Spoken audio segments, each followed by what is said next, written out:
Imagine a world with creatures that can steal your identity, that has no face of its own, that can steal your face, your body, your entire existence. The news headlines are witnesses have cited the fugitive Micaiah Kelman, his hometown. Police are warning citizens of Merrill to take caution and to make forward with any new information they may have involving this case. On the other hand, someone was coughing and there was another guy carrying him on the shoulders. Hurry away from the house. The news lady alerts the citizens, please take caution if you see the fugitive. He is reported to be armed and dangerous. This sound of the coughing man increased. He was coughing very badly. The news lady was delivering the news.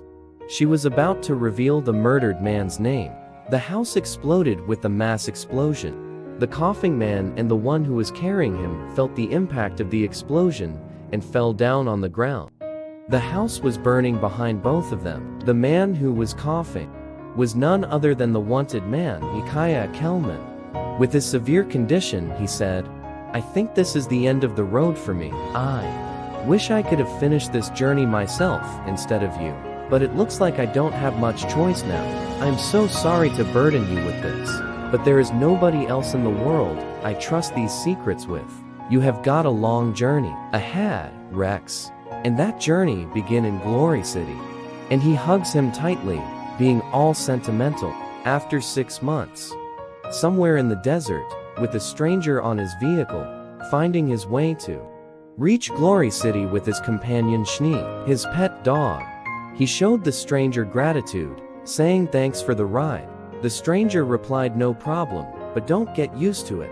Glory Cities is no vehicle city. I only get away with things because there is no one to hit out here. Rex replied, is that so? I guess I have heard it's a pretty big city. The stranger replied to him, biggest and the territory, and not a single car outside of emergency vehicle. Then he asked Rex, where are you from anyway? You're dressed awfully warm for that desert. I'm from a little town up north. Still some snow on the ground up there. The stranger asked what brings a little country pumpkin like you to the big city. Rex gave some thought before replying to the man. Said, I'm here for my brother. Strangers replied to him, fair warning. You best make sure you don't drop your mask here. The city is infested with blanks. Rex got a bit surprised and replied, really? I haven't seen a blank in days. Only desert. Stranger replies, they circle the city's borders like vultures. Suddenly, the dogs started barking, woof, arf, Rolf. The stranger said, speak of the devil. They ran into blanks and there was no going back, so they kept going forward and got surrounded with the blanks on their front, right, left, even on the back. Rex got amazed by the number of blanks over there, said, I have never seen so many blanks in one place before. And the strangers smirkingly replied to him, that's Glory City for you. Biggest blank population in the world. He pushed the pedal and speed up the vehicle and ran over the blanks. Rex excitedly said, I love driving through these purple bastards. One of the blank popped in the vehicle and bumped into Rex and he fell down. Rex with the frustrated face. Why am I the only person in the world who plans can't pass through? And I'm about to enter a city crawling with them. He's thinking I should better get off before I bump into another one. He called a stranger, can you just let me of here? The man said, are you sure? He replied, this is good for me, thanks. And grabbed his bag and set his foot out of the vehicle and calls out his dog Schnee. As a farewell, which the stranger reminded him about the mask and said, welcome to the Glory City. The dog is all excited. The protagonist thinking to himself, biggest blank population in the world. Looks like we finally made it. When the protagonist and his dog reaches the Glory City Center Park, that the blanks are not very big of a subject over here. They are so accustomed to their existence now, even their children are allowed to mess with them. On the side, a lady was watching a news where the headlines was the young lady's face was stolen yesterday at 3:28 p.m. Inside the park, there is also official mask distributor. From there, a lady got a new mask for herself, and her friend admiring her new mask, saying, I love your new mask. And somewhere in the park, our protagonist struggling to make a decision to buy ice cream or a chocolate. Even the vendors are frustrated by him, and finally, he made up his mind and selected ice cream. And now, he is confused which flavor to buy for Schnee. And left the vendors and a shock with hilarious expression on their faces and got back to Schnee. You know, Schnee, people are very nice. Those guys over there, they give me free ice creams just to choose the flavor under 10 seconds. While sitting on a chair in the park, relaxing, it wonders why Micaiah told me to come here. This place sure is far from home. Now that I think about it, it's been about 6 months. I feel like I am becoming more like him every day. Schnee heard all this and got upset. Rex said, "Don't worry, boy, it's not like that's a bad thing. Micaiah was a nice guy. This place is hot as hell compared to home. I'm going to need to get some lighter clothes soon." On the other hand, while Rex was thinking that, the dog got upset because of him thinking out loud, but Schnee was only interested in the ice cream in his hand. After he got out of his wonderland, he said, "At least we got this nice, cool ice cream." In the meantime, the dog got happy and suddenly started barking as he saw a blank behind Rex pop out from the bushes and pump into Rex, and the ice cream fell down, and Schnee got that falling ice cream and eat it while Rex was in shock. "What the hell just happens?" he yelled in frustration. "God damn it. Not again. Why am I the only one this happens to?" People in the park started looking at him, thinking what an idiot. With a very awkward smile, he waved at them and flee in the bushes, and grabbed Schnee along with him, hiding behind the bushes, whispering, "Hope nobody saw that blank bump into me. It's going to be harder than I thought to get through the city unnoticed." And frustratingly, was expecting the dog to be more attentive, saying, "Weren't you specially trained to warn me about blank is about to bump into me?" On that point, the dog's reaction voice quite adorable. He turned his face behind towards Rex Barted. "Rolf." Rex, looking at him and replied, "I love you too." Suddenly, dog hurts a tree branch, crack sound in the bushes, and got alert and started barking loudly. Protagonist asking him what happened. "Schnee," and they heard a sound from the bushes. The sound was of a girl. "Help, my mask. I dropped it, and it broke, and she is surrounded with blanks," screaming, "Someone please help." The girl was trembling in fear. The blanks surrounded her. She was yelling, "Someone please help." She was terrified. Poor girl was screaming for help. "Please, I need a mask." She moves her hand towards her broken mask that was on the ground, and a blank appeared from beneath the ground. The girl yells. Rex couldn't stand after watching all this, and he decided to come into the scene. The moment blank was about to attack the terrified girl, it's kicked on his face. The purple creature fell far away from the girl. The protagonist stands in front of the girl, protecting her like a shield. The girl got shocked. She was looking at him with wide open eyes, while our hero was kicking their butts. Rex said to the girl, "Keep your face covered until I can finish these things off." The girl understood that and covered her face with her hands. Meanwhile, people who were in the park were getting amazed by the scene. Rex got all worked up. The thoughts were popping in his head. Everyone saw him. The secret is completely out. And he heard some noises and words in the air. He must be a blank hunter. The people were assuming that Rex was wearing some anti-blank gear gloves. Rex was able to hear the gossip of the crowd, saying, "Kick some blank ass, Mr. Blank Hunter." Meanwhile, Rex was very confused about what are these idiots talking about. Suddenly, blank appeared from nowhere towards the girl. She got scared and screamed for help. Rex squashed that blank as well, and got angry on the spectators. "Don't just stand over there. There is no time to figure out this. Someone go find something to cover her face." The blanks started attacking again, and he fought all of them. The population of the blanks here really is insane. They just keep on coming. The girl asked in a fearful voice, "Had anyone found something I can use as a mask?" A blank was popping up from the ground near the girl. Suddenly, water shot struck the blank. Rex got shocked, wondering where did that water come from. Surprisingly, another girl appeared in the scene. She was having a water pipe in her hands and seemed like she was the one who shot the blank. And she was telling the girl, "Just keep your face covered, lady." And she struck down many of the blanks with her water shots.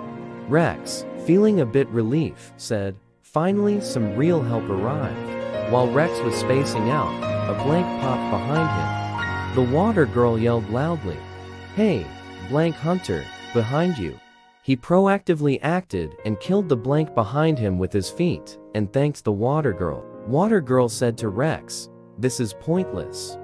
We need to cover her face." Rex sarcastically replied to her, "Obviously, but do you see any mask just lying around here?" Water girl replied, "Just use your jacket, for now, idiot." At that moment, Rex felt like the most stupid person in the world. Rex threw his jacket towards the water girl and told her to get this to her. The water girl ran towards the poor lady with the jacket. She said, "I got something to cover your face with." Lady got excited to know that. She carelessly removed her hands from the face and got it attacked by the blank. The blank takes his face with her and stores her face, and just like that the girl loses her face.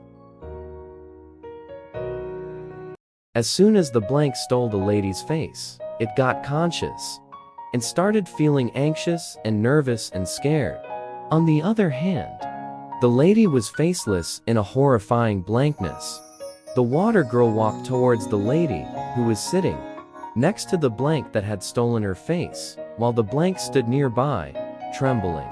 It flinches at the sound of barking and withers under the hateful stares of the crowd. Blank fleeing from the scene, people were even disgusted by its touch. As it ran away, a man stood in its path and exclaimed, "You, it touched me." Another man nearby urged, "Grab it." Rex called out to Schnee, "Get the blank." Schnee got intimidated like he was waiting for the order. Rex reaches the faceless woman, who clutches at the empty space where her face used to be. She's clearly in shock and struggling to breathe. Rex yells for someone to find something sharp to open her airway. Rex was sitting along with the lady trying to comfort her and said at this rate she's going to suffocate. The water lady heard that, being resourceful and brave, appeared with a jagged piece of glass from a broken bottle. Blood drips from her own hand, a testament to her urgency. She holds the woman down and with a deep breath, cuts open her mouth to restore her airway. And she took a breath of relief. Rex asked her, "Is she gonna be okay?" She replied, "Her airway is open. She'll live at least." Suddenly, the ambulance arrived on the scene. A man saw the automobile coming and called out, "Hey, the ambulance is on the way." The water lady and the protagonist are sitting on the sidewalk, watching the scene. Staff is taking the injured lady to the hospital. While their conversation was ongoing, one man accidentally got some blood on himself. The other person quickly apologized, saying, "Sorry, you got blood on your dress." The man responded casually, "It's just people juice, I don't mind." Rex was amazed to see how casual they reacted. Water girl started talking to Rex. "My name is Liz, short for Elizabeth. What's yours?" Rex replied, "I am Rex, short for something." And out of the blue, Liz got excited. She said to Rex, "You know, you're the first blank hunter have ever met. I actually want to be one myself."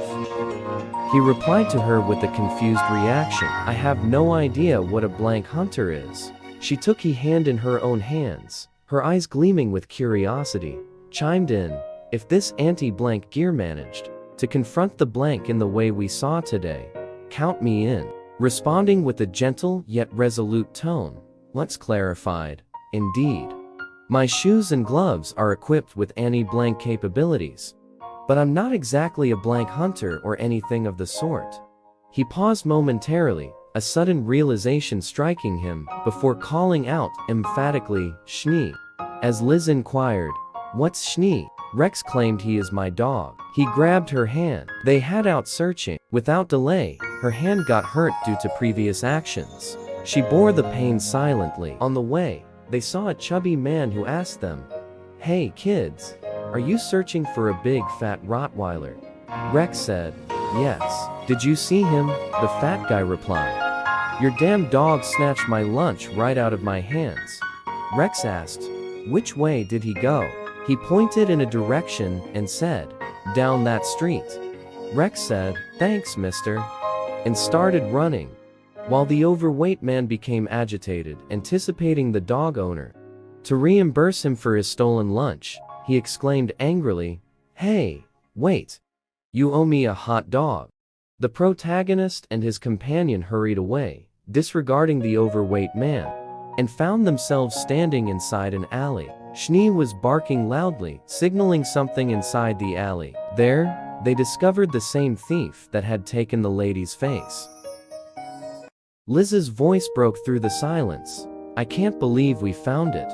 Liz's, eyes wide with realization, replied, "Now, we can still claim the reward." "What reward?" Rex questioned, in confusion.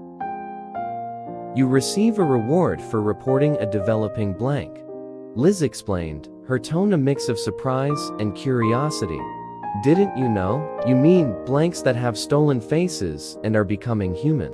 Rex said, his voice heavy with concern. "Isn't that somewhat cruel? Just look at her. She's simply afraid and bewildered." By now, the blank had acquired the ability to speak, quivering in fear amidst the chaos surrounding it. "I just woke up like this. I have no idea what's happening," it pleaded. Rex felt a surge of sympathy. "We can't just capture her for doing something she doesn't understand," he implored Liz. Liz cut him off sharply. "Are you actually defending that thing? First of all, it's not a she, it's a it. And secondly, the blank stole that woman's face, which means it stole her entire identity. That thing might be confused right now, but it'll start to develop soon. They steal more than just a person's face, you know. They take everything, like her body, her personality, and most importantly, her memories. Everything she knew, every secret, every password, every moment of her life, all has been stolen from her. Think of the woman whose face was stolen, and the family that almost lost her because of that theft. And think about if she had died." Rex stood speechless, his stance like that of a statue, while Schnee continued to bark at the blank. "Quiet down, Schnee," Rex murmured, placing a hand on the dog's head. The blank continued to plead, "Please don't hurt me." "Can a blank's face be removed within the first 24 hours? Rex inquired of Liz. She replied, "Yes, but you cannot return the face to the owner," she replied. "It will simply be a slab of flesh." With a heavy heart, Rex removed the woman's face from the blank and offered a solemn apology. The blank retreated into the walls, disappearing from sight. Rex burned the face of the lady and mused aloud. "Everyone knows that blanks have no awareness before they steal our faces. How can we punish the developing ones for doing something they had no control over?" Liz, standing back and watching everything unfold, was visibly upset. She had just lost her money. Rex apologized. "Sorry about your loss," said Rex, "but that's a big no for me." Liz said to Rex, who retorted, "What are you, blank activist?" She then shrugged off the subject. "At least it was good practice for when I become a blank hunter." Suddenly, Liz's pain caught her attention. The cut on her hand was still dripping blood. It throbbed painfully as she raised her hand to inspect it, and Rex noticed too. "When did that happen?" he asked. "I cut it on the glass I used to open her airway when I was helping the blank victim," she replied. "Hold on, I know I have a bandage in here somewhere," Rex said. "Don't worry about it. My roommate is a medic," Liz said, trying to dismiss her discomfort. But then, a tickle on her hand, it was Schnee, in the wound. Rex, a bit embarrassed by his dog's act, said, "Great, he's tasted blood." He passed over the bandage to her. "Here you go, until your roommate can fix up your hand." "Thanks," Liz replied, her voice tinged with gratitude. "It was certainly interesting meeting you, Rex." "Likewise," Rex responded. While Liz was going with a hint of flirtation, Liz added, "Maybe we'll run into each other again." The city isn't quite as big as it seems. Rex waved at her. Good luck becoming a blank hunter, even if I don't support it. Their encounter became the talk of the town. Two guys standing on the stairs were overheard saying, "Anti-blank gear is getting crazy." People are saying he fought off a swarm of blanks with just a pair of anti-blank gloves or something. And as a person with a formidable presence, he arrived, his voice leaving no room for doubt. Inquisitive about the new blank hunter, he approached the couples nearby. They were visibly shaken by his arrival, and nervously responded, "I wasn't present." "So it's merely a rumor, sir. I mean, Mr. Castaner, sir." They proceeded to recount the entire tale of the protagonist's battle with the blanks, mentioning the peculiar mask he wore. Having listened intently, he expressed his gratitude in a formal and composed manner. He then strolled away, muttering to himself, "It's finally time to unleash those hounds."